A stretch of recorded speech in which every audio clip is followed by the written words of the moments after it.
Whoa! Well, first thing I want to tell you is Panasonic have given me nothing. I'm not in their pay. They haven't given me. I've probably had a couple of good dinners. I'll confess to that. But that was after we used the camera, I must admit. So really, as I've said to them, the day somebody brings out a better camera, bye-bye Panasonic. It's I started an involvement with this camera through Sasha. Sasha and I have had a long relationship. Goes back to a film where he was an intern in Maine, a film called what was it? The Man Without a Face. Mel Gibson directing. Anyway, and Sasha's a wannabe director. Has been trying for years with one script. He's now onto his second main script, and I think we've got a good chance of one day making a film out of that. He also is technically inclined and shoots material on his own bat. He came to me and he said, oh, look, I think I found the camera we might shoot on our, I won't say mythical movie, but proposed movie. I sort of said ho-hum, and then he arranged a sort of a test up in my house at McMaster's Beach. And so we managed to get a red and Alexa? The first one was just the red. Just the red. We just had a red. Now, to go back a bit, I've shot 3 movies, and the only other digital camera I've used is red. I used red on Mental, which was the first one. I got the camera on a Thursday and we shot on the Monday. I hadn't really seen a digital camera before then, but the assistant knew a little bit about it. Absolutely no qualms, worries or concerns or difficulties of transitioning from film, and I've shot a lot of film, to this digital camera.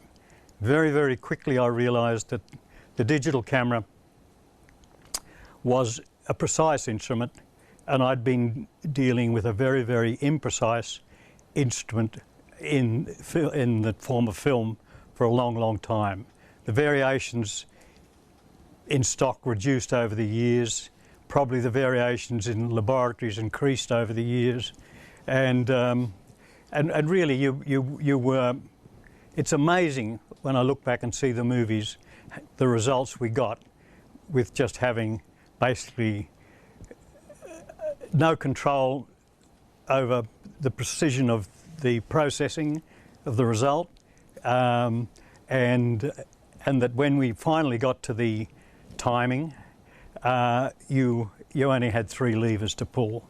I look down at the desk now and they go on for acres of these knobs that people are grabbing and twisting and screwing and pushing up and down all over the place to great effect. And how we made those movies, it amazes me. I occasionally get an old movie of mine out, and particularly now there's a Blu-ray around, they're worth looking at. And I'm still flabbergasted at the results we got on film. But that's all past, or it has for me. I'm now into the digital world. On the red worked, so I just kept using it on the next couple of films. And then this came up. We checked the red against it, and in my living room, we took it down to the beach, shot some beach stuff. I'm based, and then of course this 5,000 ASA question came up, and of course I'm immediately thinking, well, this is going to be good but shitty, I'm actually looking in my living room, and we had 3 candles, and somebody walked in. I've got a reasonably big living room, about the size of this place, and somebody walked in the back and through, and I'm there, and I look back at the monitor, and I'm seeing far more on the monitor than I'm seeing with my eye. And And of course, in the red, you at 5,000, you could, amongst the grain, see this gentleman, you know, wander in vaguely. You got glimpses of him. With this camera, I was beginning to see actual detail on the wall. I got up and looked at the monitor. I couldn't see any noise in the monitor, and I'm thinking, what's the joke here? What's the catch? What's going to happen? And based on that, we then set up at Panavision a four-way test, because it really did excite me, I must admit. The potential of this camera hit me like a hammer. And then I went in and to Panavision, and we got the Sony. It was a. He's got a memory, you see. The Sony 55, the red Epic Dragon, the Arri Alexa XT, and then this thing. So, yeah. And the idea was that first of all, when you start doing these tests, it's like opening a can of worms, and the more answers we got, the more questions we wanted to ask. And the other thing is seeing one image after the other. Both myself and Don thought, well, wouldn't it be good to see them on the same screen at the same time? So what we decided to do, and we discussed with Sound Firm in Melbourne, was to do a 4x4K split where we cut out the center 2K of each camera and stick it in. So it was a 1-to-1 pixel ratio, four-way split. So we could basically sit there and look at all cameras on the same screen at the same time, rather than see one and then see the next one and try and remember what we saw. So, yeah. Now the result of that test was, there was lots of debate. At 800 ASA, we were wandering around saying, "Oh, the Arri looks good there. The red's working well there, you know." Yeah, Sony's, oh, the Sony's not good there, but always, you know, it was this marginal at 800, which is, and the VariCam, most times, I think because we wanted it to, but maybe because it seemed to hold its own, or be, as you know, probably even better than the other three cameras. We shot all these tests at their close enough to their maximum speed, and we also did a shot on this thing where we progressed this camera through from 800 to 16 to 3200, and it was just as shitty as all the other cameras that we processed through the ASA progression. Yeah, they were. I mean, they all were grainy, and they were, except for an exceptional scene, you couldn't use them in a movie. You know, you had to have some exceptional reason to explain to the audience why this film, you know, and that could be a real dirty street scene or something like that, and you get away with that. But they were very much degraded films until this camera goes onto its second natural speed of 5,000. And it just goes click. It really clicks back, very, very close. And this is the thing that I believe gives this camera the edge that, and the reason I used it on the next film I did, was you could have this 5,000 ASA, and I'm going into a low budget feature film, and lots of difficulties. And one of the tests I did was I actually sat in a lounge chair and got the camera rolling at 800, and then just did a direct cut to 5,000 and switched. And then we whizzed that off to Sound Film, we had a lot of cooperation from people, and they immediately transferred, put up, and up on the screen, and it was just swapping. And on the big screen, 4K, you couldn't see on the screen any jump between colour,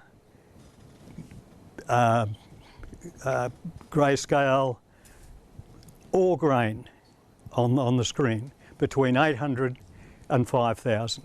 And that to me was just amazing. I said to the guys behind the desk, can you see any difference? And they said, well, if we tweak it a bit, we can actually find a little difference. They said, but on the screen, sitting here, we cannot see any difference between the two. And then everyone said, well, if we, and this is all the black magic they go through, if we took the degraining process through it, and we think we could even make it better. And I said, well, so through this film that I just shot, I would endlessly change to ASA. I'd be shooting a scene at 800, which I normally did because there's still a certain reluctance to hang out and start shooting 5,000 ASA on a feature film. I mean, there's all the years of experience fight you to stop doing that. But I'd have a 3-shot, very simple 3-shot. Two people would be in focus, and the third one would be out of focus. And you didn't want to use focus as a depth thing. You really want to have these 3 people equal in performance and all the rest of it. And there was no way to increase the lighting. So you just grab the knob, bang on. It's 2.6 stops exactly. And it would always seem to be enough to just drag it from, from 4 to up to where it was. And everything was crystal sharp. The shot Sash is talking about was one of the really interesting exercises. The director wanted this street scene in a Melbourne suburb filled with Muslim people in costume. It's just a street scene, and we're up on a high tripod looking away down the sidewalk on the long end of the zoom. It wasn't that bright a day, but there in under the street, I'd say the stop was about maybe 8, and of course these 3 are walking on with dialogue, and there was no way at 8 that we'd have any chance of getting him in focus. So just whack it on. It's almost 22 by the time we put the 800, and the whole scene is perfect. I've seen a cut of the film in the last week or so, and all that stuff you just don't see it. There's no interference. There's everything's sharp. In actual fact, it's probably one of the cheapest films I've made in years and years and years. There isn't an out of focus shot in the whole damn thing because we just had this facility. One shot, I did it as a joke because the moon was up and there was a cloud. So we then came down on a car park outside a mosque, which we'd lit. That was all part of it. And anyway, so we start on the moon, and wide open, I'd say 2 or something like that, and shoot. And the moon is actually surrounded by a blue ring of clouds lit by the moon. As we tilt down over the city, the clouds change to amber because they're now lit by the uplight from the city. And we came down and it started pulling stops like crazy. We ended up about 8 on the car park, which I'd overlit for general shooting. And I thought, this shot's never going to be in the movie, and the director's using it. It's I shot alternatives, but he decided that's the one he wants to use. So it really has been an amazing eye-opener to me. And once again, it's a tool. The camera's just a tool, like a pick or a shovel or anything else to do a job. And for me, this was the best tool available at the hardware shop at that time. And if somebody else brings out a better tool, I'll grab that one. I mean, that's the great part of the system of renting that we've got.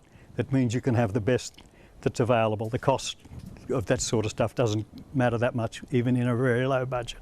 So it's, and we do get a little help, I think, but I don't know anything about that. Yeah, any questions? Goodness me. Did you go to 2K? Bevan? Did you go for 2K option at any stage? Did you shoot in 2K? No, we didn't. We didn't have to, did we? No. It's shot 4K, but for 2K, it's a 2K, going to be a 2K DCP. Yeah. Will be 2K. And of course, the directors up there doing what they all do now, and as I told them when we were shooting, particularly with a cheap film, we'd get the mid shot, and he'd say, "Well, what about the close up?" I said, "Well, you got it," you know, and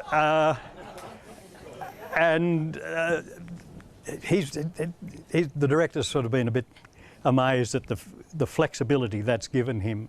And it really did mean that you could do that mid-shot and you didn't have to waste the time, money and energy if you got a great performance for the closer shot. Yes?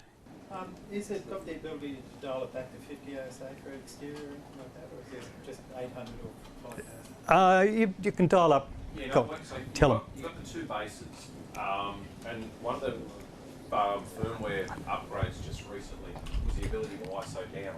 So prior to 3 or 4 months ago, with one of the upgrades, you just ISO up from 800 up to 5,000. Obviously, the noise would increase, but now we can ISO down. So you can start off on the 5,000 base and then stop down to 4,000, and it's a beautiful 4,000.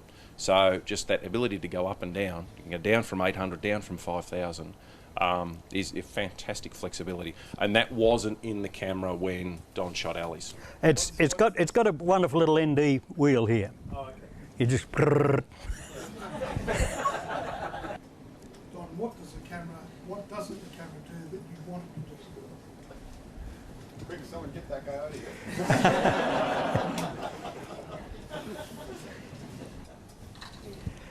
I'd never thought about that. You're thankful for such mercies. How about 10,000 ASA? No.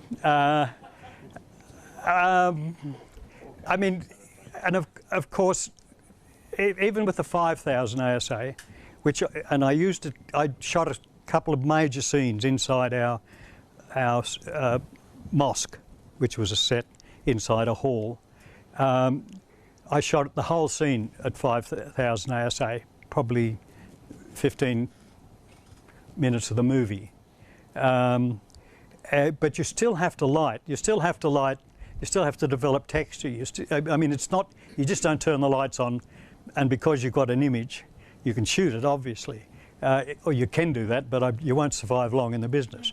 You've still got to be creative with your lighting, but you do have to learn to bring it. You do have to learn to bring it all down, and it's a learning process of how to handle this thing. And if I had enough light, and if I'm on a major set, I would still basically light to my old, the basic thing that I was brought up on, like the last 20, 30 years or so, of 500 ASA at about 284. And I'd still light to those sort of level for the digital camera, if I had the money and that was the situation. Yeah. You should talk about, it was a reduction of heat as well, being able to shoot the interior mosque at 5,000. Oh yeah, on Ender's Game, and this is another film. Massive sets, all enclosed and built in tight in Florida. Lots of heat problems. We used all LED lighting, and that kept the heat down. In this set, we were in this small room, no air conditioning because of the sound, and if we had to light that to 800 ASA at about 4, it would have become an incredible hot, stinking place. As it was, there was very minimal discomfort during the whole shoot because we just managed reduced the lighting by about a factor of a fifth. Yeah. Yeah. No, I'm just wondering about the dynamic range off the top end for a 5000 ISA camera shooting day interiors, and the windows must have been extraordinarily hot, even at 16. I don't know whether I shot any day interiors, day interior exterior work at 5000, but I couldn't detect any change in the brightness range. Now, it's something I didn't test severely. It's a good point, actually. But if there was a difference in lighting, in response between the two, it would actually show up on those shots I'd done. You know, because there was a light, practical light in the thing, and you know, it's going just flick, flick, one after the other, and you couldn't see at the highlights of that light any perceptible change. No halations or anything? No, nothing. But I haven't carried out a severe test at that. I mean, once you start tests, you realise you're on the road to madness. I mean, if you really, if this testing equipment is and I kept on telling Sasha this. I said, you've got to stop. At some point, you've just got to convince yourself and then get on with it. Tests will drive you crazy. I've said this, and probably I'll get drummed out of the regiment, but at this age it doesn't matter anymore. You could give me a Red, an Alexa, the best of all of them, this camera, a nicely lit interior, and a dramatically lit interior, and I could get the three cameras one after the other, take the shot, and I could go off with a good colour timer, and I could produce any shot you wanted from any of those three cameras that you couldn't tell the difference. That's what I believe. I would like to be proved wrong on that, but it's what I really do believe, that there is just this. Technically, they all come from a very, very similar source. They've all got to pretend that they're different because that's the commercial business. But in truth, they're incredibly very, very close to each other.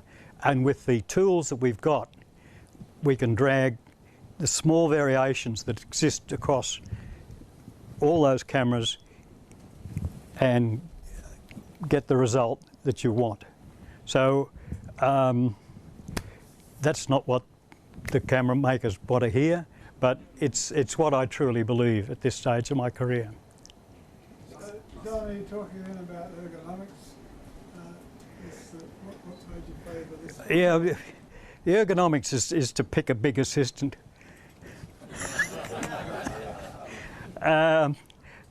Yeah, thank goodness my carrying days are over. Well, first of all, the Steadicam guy on the movie was also the main operator, and I said, well, how's this going to go? And he said, he ran off to Panavision day before. He said, I was there for half an hour, threw it on the rig, and Matt said he liked it. He said he likes the weight of it. He said it may be a little bit heavier than the lightweight units, but he said he in his book, he preferred the mass of the bigger camera, and he certainly did throw it around, and it presented no problem. It's incredibly rugged. It is really rugged. I don't think I had good assistance, so it wasn't tested in that way. We had one minor problem, which with the filter, which we think was maybe our doing, but we'll never confess to it. And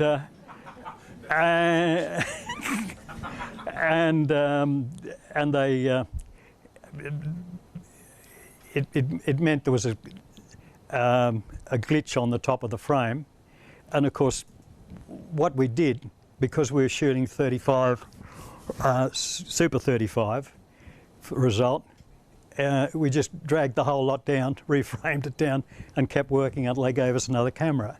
So even though there was little damage on the filter, we just avoided that in the area we were using. So that was the only glitch we had in the whole thing, and they took it away and removed the filter, and everyone lived happily ever after. Can I just add, Panavision were quite stunning in terms of their support. They were. On our list. And just one note, I mean, the cameras were supplied by Panavision. We didn't supply any here. It wasn't a Panasonic sponsored shoot as such. It was something between Matchbox and Panavision. I was along for the ride. It was a fantastic ride. Yeah, it was a very minor thing. But I mean, it was just that was the only thing that went wrong in the whole bloody shoot.